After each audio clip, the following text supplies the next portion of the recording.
이 종목은 대체 왜 그랬을까요? 종목들 쫓아가 보도록 하겠습니다. 자, 첫 번째로 반도체주들 볼까요? 뉴스가 올해 반도체 업황에 대한 우려가 정말 컸었죠. 그리고 지난 7월부터는 일본의 수출 규제로 인해서 타격이 만만치 않을 것이다라는 우려도 있었고요. 그런데 쭉 올 한 해를 되짚어보니 반도체 수출 생산이 1년 전에 비해서 1년 전에는 슈퍼 호황기였었잖아요. 그때보다도 훨씬 괜찮았다라는 분석이 나옵니다. 물론 메모리 가격이 떨어지면서 수출액 측면에서는 많이 줄었지만요. 그래도 판매량에 있어서는 문제가 없었다라는 시각입니다. 내년에 5G 전 세계적으로 상용화되고 또 PC 수요가 회복이 되면 반도체 관련 업체들 더 괜찮아질 것이라고 하는데요. 정말 그랬으면 좋겠네요. 오늘 관련주들도 이렇게 강세를 이어나가고 있습니다. 웅진코웨이 렌탈 시장의 1인자 아니겠습니까? 아직도 건재한 모양새입니다. 공기청정기가 주요 생활가전이 된 지 참 오래전이어서 이제 판매될 만큼 다 됐겠거니 생각했는데요. 지난 9월, 10월 웅진코웨이에서 판매된 공기청정기 양이 1년 전과 비교했을 때 55% 이상 늘어났다라는 결과가 전해지고 있습니다.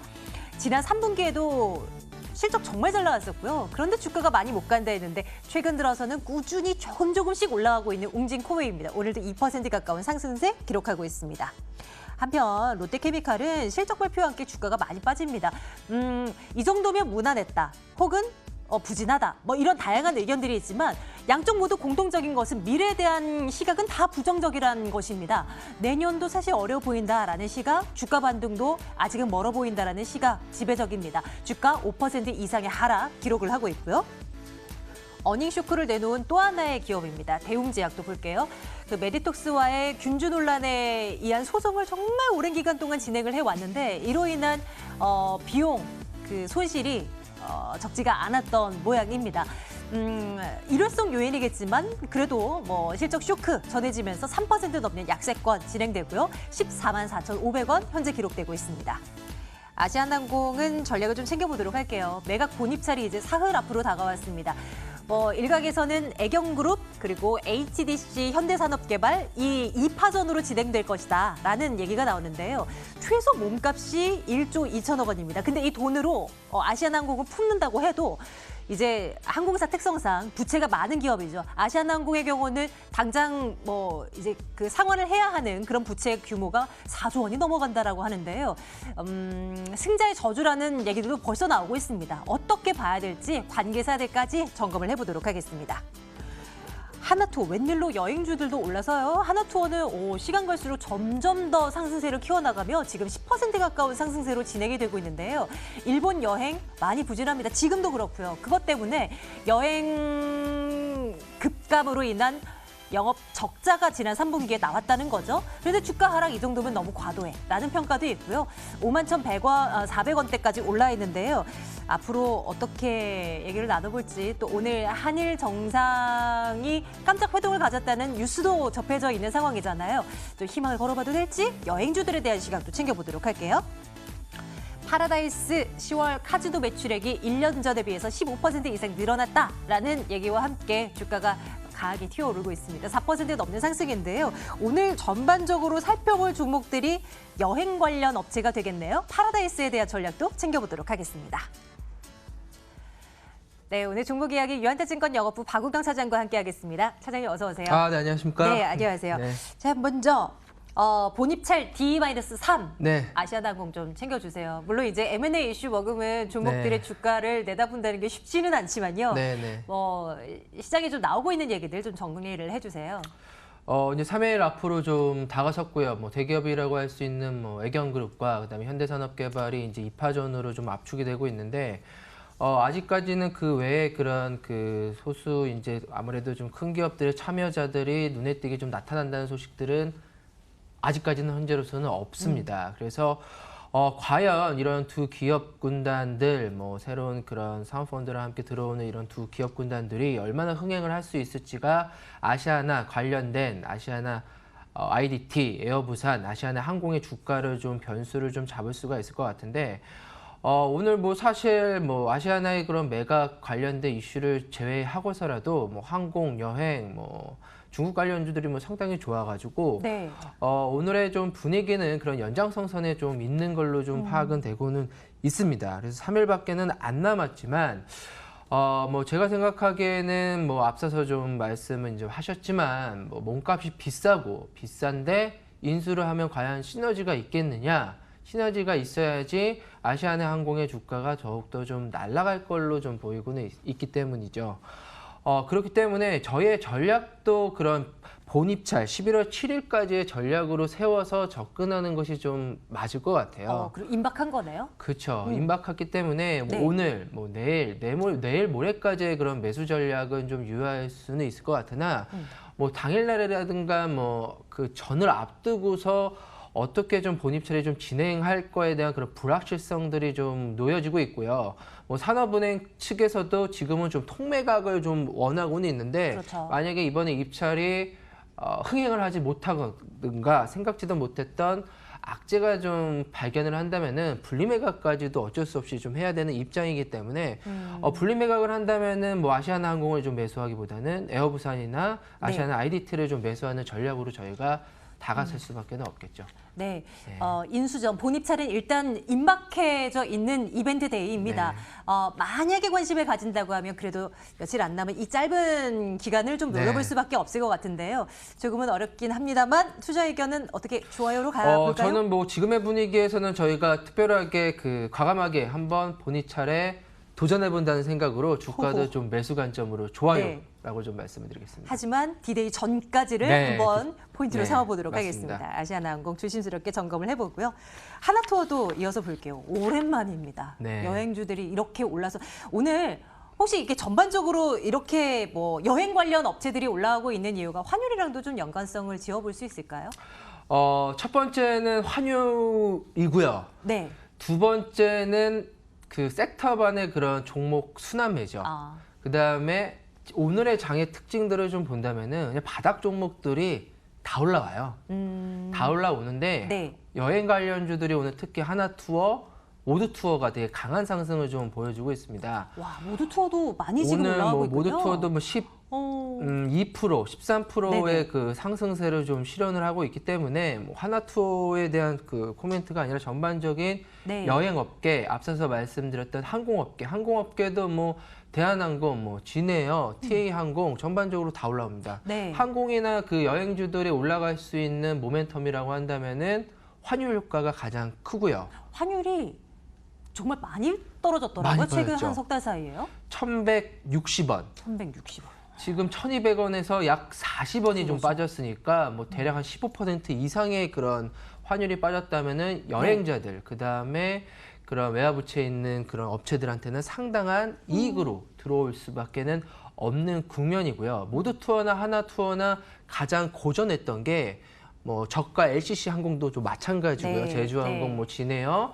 뭐 TA항공도 마찬가지고 일본 간의 관계였죠. 일본의 관계였는데 오늘 뭐 문재인 대통령과 아베 총리가 짧은 시간이지만 약 11분의 그 시간을 통해서라도 고위급 회담을 진전을 하겠다라는 말씀은 더 이상의 악화보다는 조금은 전진적인 그런 방향으로 좀 잡아야 되겠다라고 좀 보이고 있고요. 모두투어, 하나투어 실적에 대한 그 리포트도 실적도 나왔지만 3분기 상당히 안 좋았고 4분기도 상당히 암울하다는 전망들이 많은데 저는 뭐 오늘 바닥을 치고 확인해 준 것 같아요.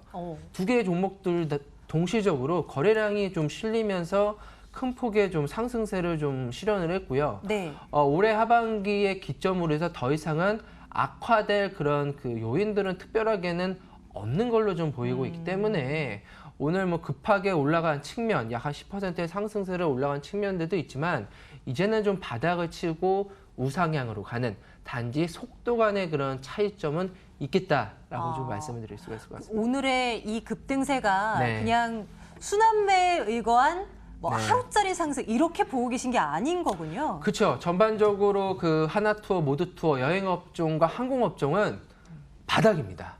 만약에 아시아나항공이 사실은 뭐 네. 이런 그 매각 이슈가 없었으면은 그 실적적인 그런 그 측면에서만 본다면은 오늘의 그런 주가는 바닥이라고 좀 논할 수도 있는데 그래서 하나투어, 모두투어 지금 뭐 저희가 이 종목을 다루는 것뿐만이 아니라 LCC 업체도 단기 바닥으로 좀 두고서 저희가 접근해 볼 필요가 있겠다라고 좀 강조를 해드리고 싶습니다. 그러면 네. 여행주에 대한 시각도 좋아요. 좋다라고 찍어보겠습니다. 와, 이제 좀 뭔가 서서히 이제 고개를 드는 종목들이 이제 네. 보이기 시작하는 것 같아요. 자, 다음은 파라다이스 가보겠습니다. 그 카지노 매출액에 대한 수치가 나왔던데 뭐 나쁘지가 않았다라는 뭐 뉴스가 전해지고 있고요. 파라다이스 주가도 앞으로 나쁘지 않을지 네. 점검을 좀 해주세요. 어떻게 보십니까? 이제 파라다이스 이 시간을 통해서 약 한 뭐 보름, 한 달 전에도 한번 말씀을 드렸던 걸로 좀 기억이 나는데, 이제 제가 이제 저도 아무래도 이제 그런 그 애널리스트가 아니다 보니까 애널리스트 자료라든가 이런 애널리스트들이 강의하는 그런 장소들을 좀 많이 가서 듣는 편인데, 카지노 업체 주가나 카지노 업체의 그런 성장성은 딱 매출액만 보라고 하더라고요. 매출액이 네. 증가가 되냐 아니냐가 카지노의 그런 성장성을 논할 네. 수 있다. 뭐 아, 남는 것을 보는 게 아니라요? 그렇죠. 남는 게 보이는 게 아니라 저도 네. 그런 줄을 알고 있었는데 네.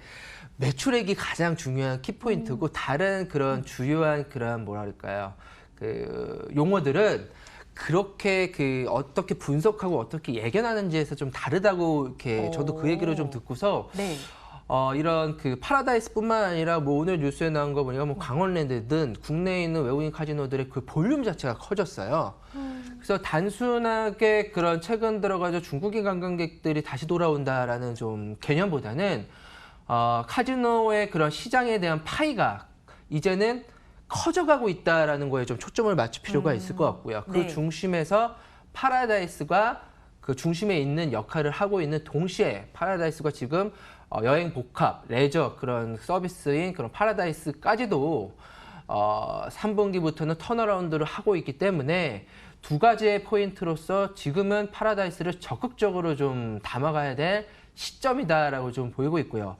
파라다이스도 앞서서 말씀드렸다시피 일본과의 관계, 중국과의 관계도 더 이상은 악화되지 않는 상황에서도 이 정도 선방하고 있기 때문에 중국 관련주로서 좀 고민을 좀 많이 한다면은 저는 단연 카지노 업체 파라다이스로 말씀을 드릴 수가 있을 것 같습니다. 와, 말씀 주신 그 카지노 업체들을 볼 때 키포인트가 투자 키포인트가 매출액이라는 네. 그 키워드라면 오늘 나온 뉴스는 정말 큰 호재성 뉴스였던 거네요. 그렇죠. 투자 전년 의견을- 대비해서 그렇죠. 네네네. 15%. 투자 의견을 당연히 좋아요, 좋아요. 주시는 예. 거고요. 오늘 약간 네네. 항공주도 여행주도 이 카지노주도 모두 약간 강력히 이거 좋다라고 말씀해 주시는 것 같아서 네네. 탑픽 꼽기 어려운데요. 어떤 걸로 가야 돼요? 제가 그래서 사실 세 가지 업종이 다 좋기 때문에 세 가지 네. 업종으로 제가 다 골라봤고요. 그래서 그 중에서도 가장 이익 모멘텀이 증가할 수 있는 매출액 증가 파라다이스를 장기적으로 한번 눈여겨보기 바랍니다. 사장님의 장기라는 시각은 어느 정도로 말씀하시는 건가요? 뭐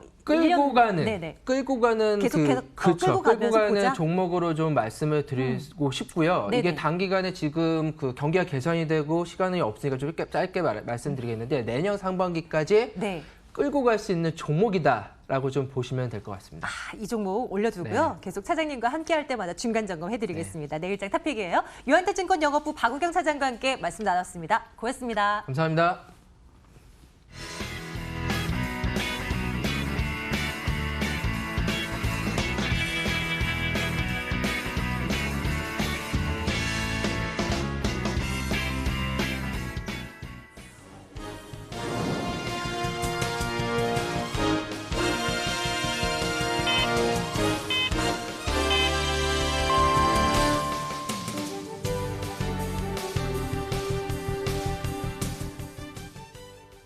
(11월 4일) 시장이 마감됐습니다. 갭상승 출발 이후 시장은 우호적인 분위기를 계속 이어갔는데요. 미국에서 S&P 500 지수와 나스닥이 사상 최고치를 경신하면서 그 훈풍을 고스란히 받아들이는 시장 모습이 연출됐습니다. 코스피는 고점과 크게 차이가 나질 않습니다. 오히려 고점 근처에서 마감 지은 모습 살펴집니다. 2130선 안착에는 성공을 하면서 종가를 형성했고요. 1.43%나 뛰어올랐습니다. 코스닥도 668선 까지 오르면서 0.89% 오름세 마감을 지었습니다. 그런가 하면 원달러 환율은 미중 무역 협상 훈풍에 위험자산 선호 심리가 커지면서 하락했습니다. 0.52% 눌리면서 1150원 50전에 마무리 지었고요. 중국 상해종합지수는 국내 지수처럼 상승 마감을 앞두고 있지만 일본 니케이 지수 역시나 오늘도 소외된 모습으로 마감을 했다는 점 살펴봤습니다. 자, 이어서 수급 상황도 함께 돌아보도록 하겠습니다. 먼저 코스피 시장입니다. 코스닥 코스닥은 외국인 매수 규모가 389억 원에 그치면서 아쉬움을 자아냈지만 기관이 주체가 되면서 증시를 끌어올렸습니다. 4,667억 원의 순매수, 기관의 대부분의 수급 주체가 매수 우위를 기록했고요. 하지만 개인만이 나홀로 매도를 외치면서 4,912억 원의 순매도가 있었습니다. 코스닥 수급은 메이저 수급 주체들의 동반 매도가 있었습니다. 각각 451억 원, 455억 원대 매도 우위를 기록했고요. 다만 개인만이 나홀로 매수를 외치면서 1,087억 원의 순매수 우위를 기록했습니다. 자, 이어서 코스피 시가총액 상위 종목과 코스닥 시가총액 상위 종목도 이어서 살펴보도록 하겠습니다. 대형 IT주가 나란히 강세를 보였습니다. 외국인의 전체 순매수 금액이 제한된 상황에서도 대형 IT주로는 집중 매수를 했는데요. 또한 반도체 수출 물량이 슈퍼 호황기 때보다 늘어난 수치를 보이면서 호재로 안아갔고 SK하이닉스와 삼성전자 우선주는 장중에 52주 신고가를 기록하기도 했습니다만 네이버는 신고가 랠리가 저지되면서 1.5% 하락 마감을 지었습니다.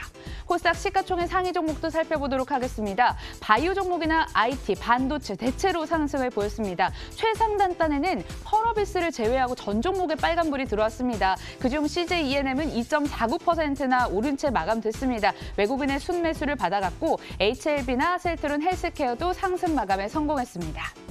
특징적인 마감 흐름 보였던 종목들도 살펴보도록 하겠습니다. OLED 관련주 오늘 동반해서 강세를 보였는데요. 덕산 네오룩스, 제이스텍, 원익 IPS, APS 홀딩스까지 나란히 급등세를 보이면서 마감을 지었습니다. 종목 순환매 차원에서 상승한 흐름도 있겠지만 증권사 호평도 있었습니다. KB증권에서는 OLED 투자 사이클이 본격적으로 진입했다라는 긍정적인 호평을 쏟아냈죠. 기대감이 유입되면서 종목이 상승했고요. 덕산 네오룩스는 11월 달부터 그린 프라임 신규 소재 공급으로 실적이 개선될 것이란 전망도 안아갔습니다. 그런가 하면 원익 IPS로는 외국계 매수가 집중되면서 4.3% 오름세 마감을 지었습니다. 3분기 실적주 관련해서 살펴보도록 하겠습니다. 오늘도 실적 소식이 전해졌는데요. 아쉽게도 대웅제약과 롯데케미칼은 모두 다 좋은 소식을 전해지지 못했습니다. 3분기 어닝 쇼크 소식이 전해진 거죠. 특히나 대웅제약 같은 경우에 소송 비용과 알비스 사태 때문에 롯데케미칼 같은 경우에는 4분기에 이어 내년 업황까지도 부정적으로 전망이 되면서 주가를 뺐습니다. 각각 3%, 5% 하락 마감을 지었네요. 자, 이어서 특징주도 돌아보도록 하겠습니다. 오늘 여행주나 엔터테인먼트 관련주 그리고 항공주, 카지노주 같은 깜짝 상승이 있었습니다. 문재인 대통령과 일본 아베 총리가 오늘 깜짝 환담을 갖고요. 한일 양국 관계 현안에 대해 논의한 건데요. 기대감이 관련 종목으로 쏟아졌습니다. 자체 재료도 있었습니다. 대한항공 같은 경우에 워낙 강세 효과가 전해지면서 그리고 파라다이스 같은 경우에는 10월 카지노 매출이 증가했다는 소식이 전해지면서 각각 3%, 5% 오름세 마감 지었고 필룩스 결국 상한가 마감을 지었네요. 이 강세는 어디까지 이어질 수 있을까요? 미국 종속회사가 진행 중인 면역 항암제가 췌장암 임상에 효과가 있다는 소식이 전해지면서 기대감이 유입됐습니다. 오늘 9,110원까지 돌파하면서 종가를 형성했습니다. 이어서 상한가 관련 종목 또다시 보도록 하겠습니다. IOK와 비덴트는 재료가 똑같습니다. 엔터테인먼트 기업인 IOK죠. IOK가 비덴트를 통해서 국내 최대 암호화폐 거래소인 빗썸 인수에 진출한다는 소식이 전해졌습니다. 신사업에 대해서 기대감이 커지면서 IOK는 상한가 진입을 했고요. 비덴트는 장 시작과 동시에 상한가 진입을 했고 오늘 52주 신고가도 경신하는 화려한 월요일이었습니다. 자, 이렇게 월요일 시황 상황 마무리 지었습니다.